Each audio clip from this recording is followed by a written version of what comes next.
ไม้ละ10 บาทไม้ละ10 บาททุกคน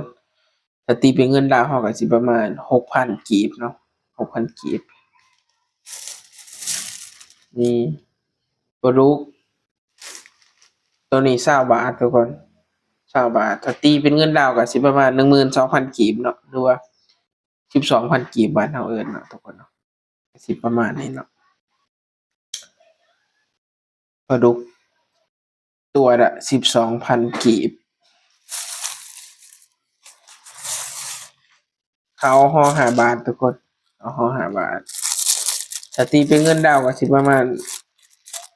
3,000 กีบเนาะทุกคนเนาะตีเป็นเงินดาวก็ตกอยู่ประมาณ3,000 กีบ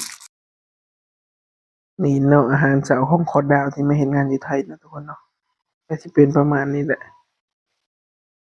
ไก่ย่าง2 ไม้ปลาดุกตัวหนึ่งเนาะทุกคนเนาะ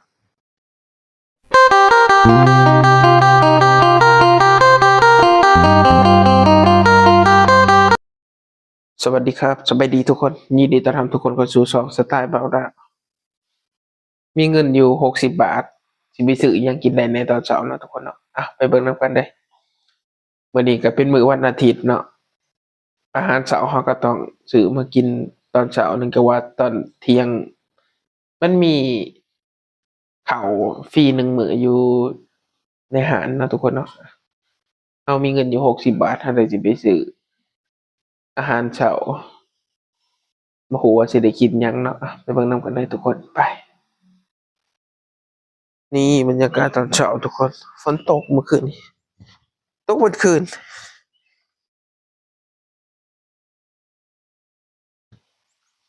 นี่บรรยากาศตอนเช้าทุกคนเราก็สิออกไปซื้อข้าวเลยเนาะฝนตกทุกคนตกเบิดคืนเมื่อคืนนี้ตกเบิดคืนสิไปซื้อข้าวน่าสิอาหารร้านเก่าเนาะทุกคนเนาะอาหารร้านเก่า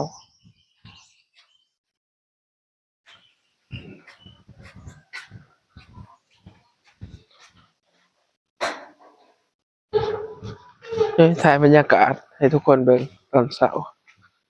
บรรยากาศตอนเช้าให้ทุกคนเบิ่งบรรยากาศดีขนาดทุกคน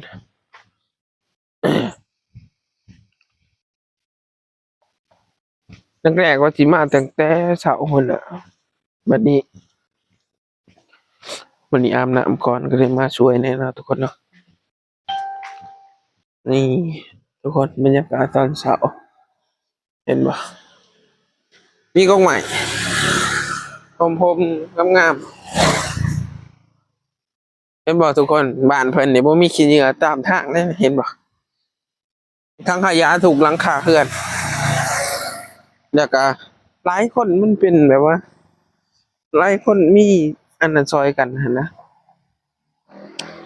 แบบซอยกันว่าถ้าผู้ใดสิไปถิ้มฉะฉานนี่โดนด่าแล้วทุกคนเขาก็ต้องซอยกันจังซี่เห็นบ่บ้านเพิ่นนี่ว่าเป็นบ้านนอกบ้านบ่แม่นว่าในเมืองเลยนี่แบบว่าเป็นเขตชานเมืองทุกคนเห็นบ่เขตชานเมืองมีถังขยะทุกอย่าง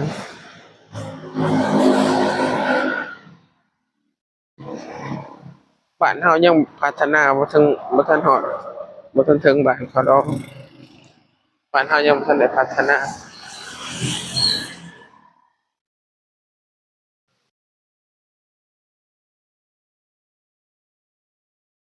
นี่ก็สิเป็นหมู่บ้านทุกคนย้อนแสงนี่ก็เป็นหมู่บ้านเพิ่งเฮ็ดใหม่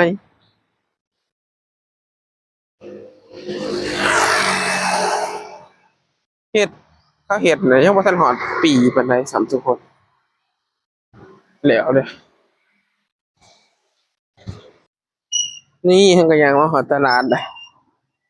มื้อนี้บ่มีไผขายของหลายวันนี้ไม่มีใครขายกับข้าวนะผมต้องไปกดตังค์ก่อนนะครับทุกคนกดเงินก่อนเนาะทุกคนเนาะ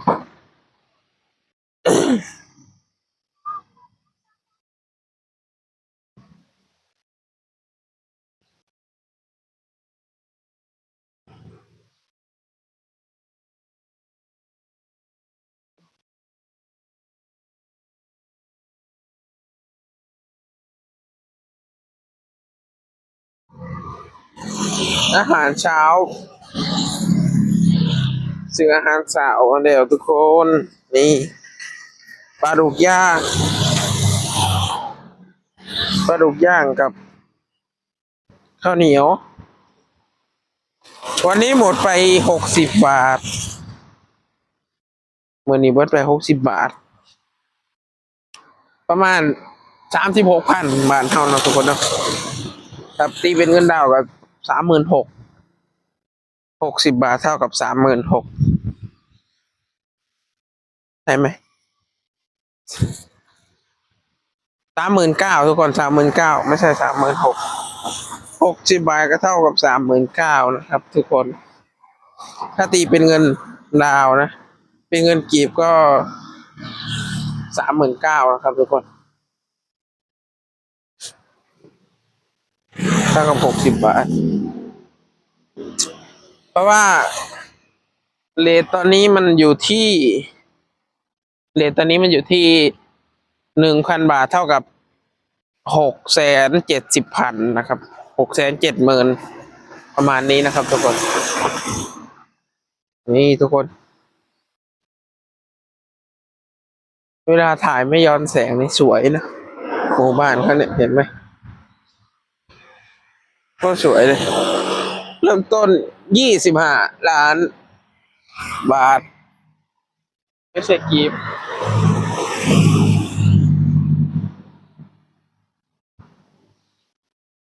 ว้าวมีกระหารอาหารกันนะร้านส้มตำ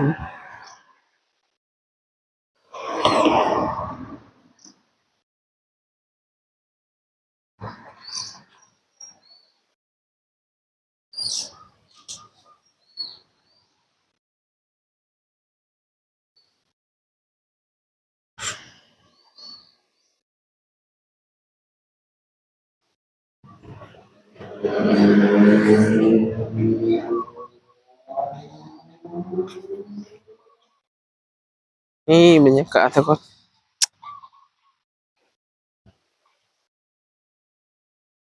นี่เป็นบรรยากาศหอเนาะอยู่ชั้นที่สองทุกคนชั้นที่สองข้างหอก็จะมีสวนกล้วยนะเมื่อก่อนนะสวนกล้วยมันมีได้กว่านี้ทุกคนสวนกล้วยนี่จะเป็นประมาณนี้เนาะ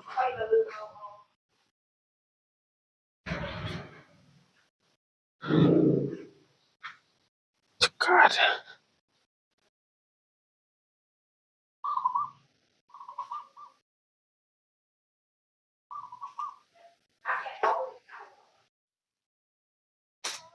กำหอนหองนะทุกคนสีมาผมบอกว่าเอาสื่อยังไงเนาะไม้ละ10 บาทไม้ละ10 บาททุกคนถ้าตีเป็นเงินดาวเขาก็สิประมาณ6,000 กีบเนาะ6,000 กีบนี่ปลาดุกตัวนี้20 บาททุกคน20 บาทถ้าตีเป็นเงินดาวก็สิประมาณ12,000 กีบเนาะหรือว่า12,000 กีบบ้านเราเอิ้นเนาะทุกคนเนาะสิประมาณนี้เนาะปลาดุกตัวละ12,000 กีบเขาห่อ5 บาททุกคนเอาห่อ5 บาทถ้าตีเป็นเงินดาวก็สิประมาณ3,000 กีบเนาะทุกคนเนาะตีเป็นเงินดาวก็ตกอยู่ประมาณ3,000 กีบรวมทั้งเบิดทั้งสิ้นใส่เงินไปเบิดไป39,000 กีบ39,000นั่นเองถ้าตีเป็นเงินไทยก็ประมาณ60 บาทนะทุกคนเนาะ60 บาทเท่ากับ39,000มากินกันเลยเนาะอาหารเช้าของมื้อนี้กิน2 คนนะ60 บาทตกคนละ30ข้าวก็คนละ2 ห่อ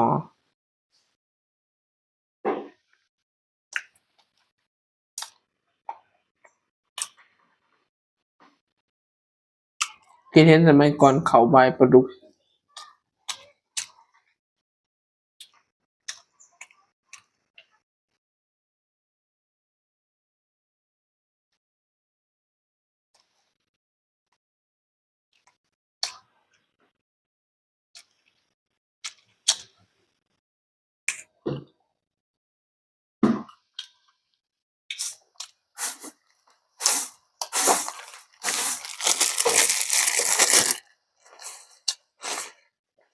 หาปลาดุกหน้าขึ้นอยู่บ้านบ่ค่อยมีดอก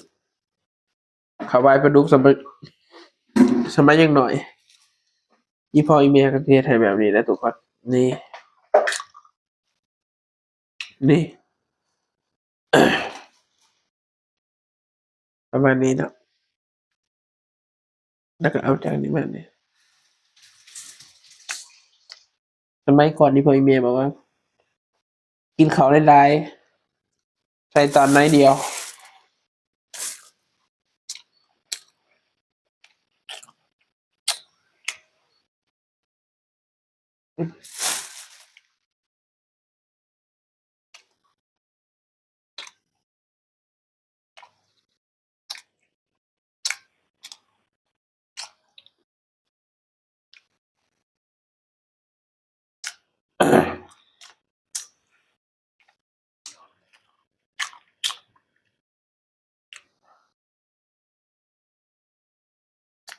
แล้ว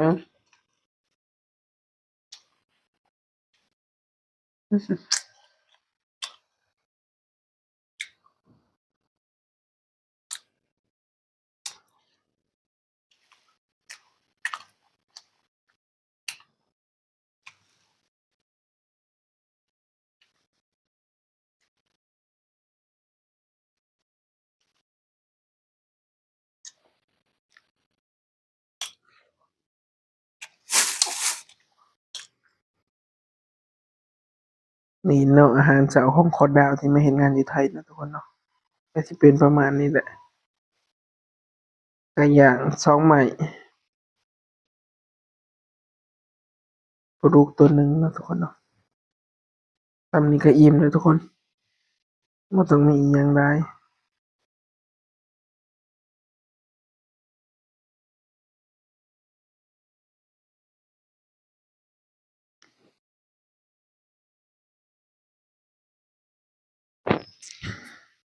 กินไปนำเบิ่งหนังไปนำเนาะทุกคนเนาะ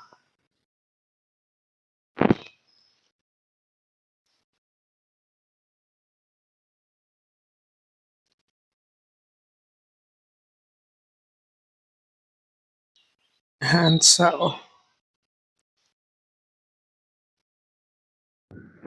นี่แหละทุกคนทุกคนนี่แหละก็เป็นชีวิตประจำวันของเขาเนาะใช้ชีวิตจริงๆโดยที่บ่มีแบบบ่แม่นคอนเทนต์อิหยังเลยคือคอนเทนต์ก็เกิดจากชีวิตจริงเลยนะทุกคนเนาะมื้อหนึ่งกินเบิดไปเท่าไรก็ถ่ายให้ทุกคนเบิ่งจั่งซี้เลยเนาะทุกคนเนาะทุกคนสำหรับคลิปนี้ก็จบเพียงเท่านี้เนาะทุกคนเนาะฝากทุกคนกดไลค์กดแชร์แล้วก็กดติดตามด้วยสำหรับคลิปนี้ลาไปก่อนสวัสดีครับสบายดีบ๊ายบาย